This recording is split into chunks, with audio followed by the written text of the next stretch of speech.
భరణి చేపల వ్యాపారం చేసుకుంటూ ఉంటాడు. పక్కూరికి వెళ్లి చేపలు తీసుకొచ్చి సంతలో అమ్ముకుంటూ ఉంటాడు. అలా జీవనం సాగిస్తూ ఉండగా ఒకరోజు తను సముద్రానికి చేపల వేటకి వెళ్ళాడు. అక్కడికి ఒక దెయ్యం వచ్చింది. దాన్ని చూడగానే భయపడిపోయాడు.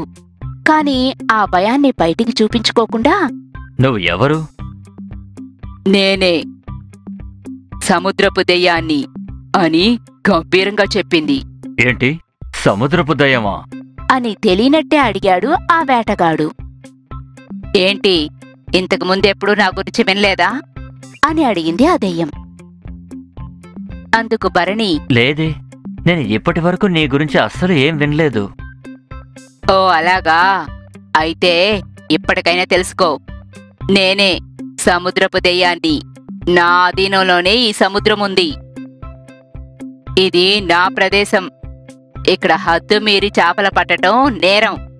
అందుకు శిక్షగా నిన్ను నేను తినబోతున్నాను అని చెప్పింది ఆ దెయ్యం. అది విన్న భరణి చాలా భయపడిపోయాడు. అసలు నువ్వు ఏమంటున్నావు? చాలా భయంతో అడిగాడు.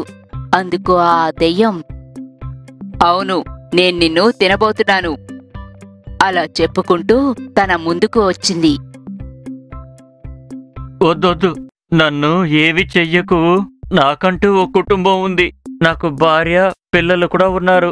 నేను చేపలు పట్టి అందులోంచి వచ్చే ఆదాయంతోనే మా జీవితం గడుస్తోంది. ఒకవేళ నువ్వు నన్ను తినేస్తే అప్పుడు నా కుటుంబం ఎవ్వరూ లేని అనాథగా మారిపోతారు. దయచేసి నన్ను వదిలేయ్. అలా చెప్పి ప్రాధేయపడ్డాడు భరణి దెయ్యం దగ్గర. సరే, అయితే నిన్ను నేను తినకుండా ఉండాలంటే నాకు నువ్వు రోజూ పనిప్పిస్తూ ఉండాలి. ఏంటి, నువ్వు అసలు ఏమంటున్నావు? నేను నీకు పనివ్వాలా అని అడిగాడు ఆ భరణి.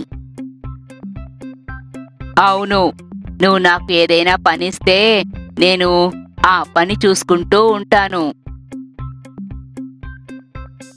ఆ పని అయ్యేంత వరకు నేను నీ జోలికి రాను.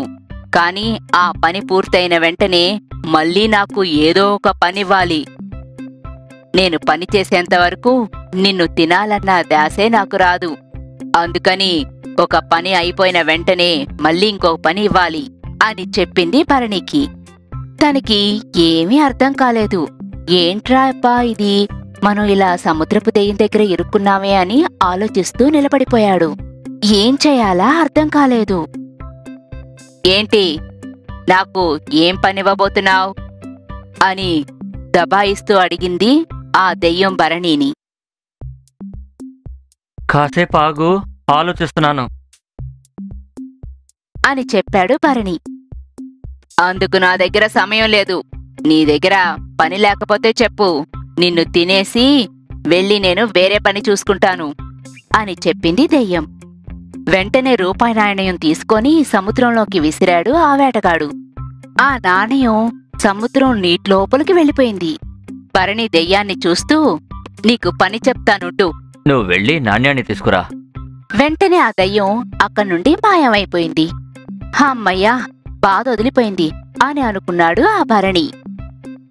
వెంటనే ఒడ్డుకు చేరుకోవాలి అని నిర్ణయించుకున్నాడు భరణి. కాని హఠాత్తుగా ఆ దయ్యం మళ్ళీ వచ్చింది.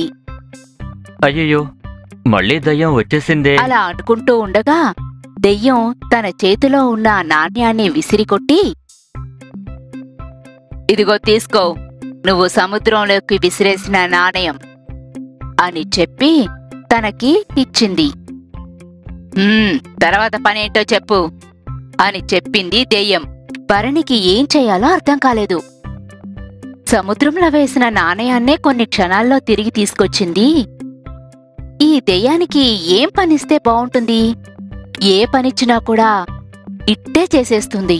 ఈ దెయ్యం బారి నుండి తప్పించుకోవటం చాలా కష్టమే అని అనుకున్నాడు భరణి. ఏంటి మౌనంగా నిలబడ్డావు? పని చెప్తావా లేక నిన్ను తినమంటావా? త్వరగా చెప్పు. దెయ్యం దగ్గర నుండి తప్పించుకోవటం చాలా కష్టమని అనుకున్నాడు భరణి.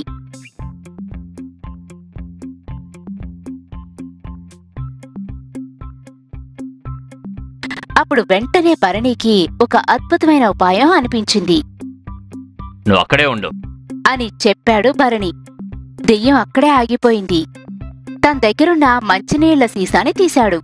ఆ సీసాలో ఉన్న నీటిని సముద్రంలోకి వంపేశాడు. ఇంకా ఆ దెయ్యం దగ్గర ఇప్పుడు నేను పోసిన నీళ్లు తాగే నీళ్లు. ఈ తాగే నీళ్ళని ఈ సముద్రపు నీటి నుంచి విడగొట్టి తీసుకురా అని చెప్పాడు భరణి. వెంటనే దెయ్యం మాయమైపోయింది. సముద్రపు నీటిలో కలిసిన మంచినీళ్లు తీసుకురావడానికి వెళ్ళిపోయింది. కాని మంచినీళ్లని తీసుకురావడానికి వెళ్లిన ఆ దెయ్యం ఇంతవరకు తిరిగి రాలేదు. సముద్రపు నీటి నుండి మంచినీళ్ళని విడగొట్టడం అంత సులభమైన పనా ఏమిటి? భరణి ఆ తర్వాత తను వేటాడటం చాలా సులువుగా చేసుకుంటూ ఉన్నాడు. ఇంకా ఎప్పటికీ ఆ దెయ్యం తిరిగి రానే లేదు. ఎందుకంటే భరణి ఇచ్చిన పని అంత కష్టమైంది.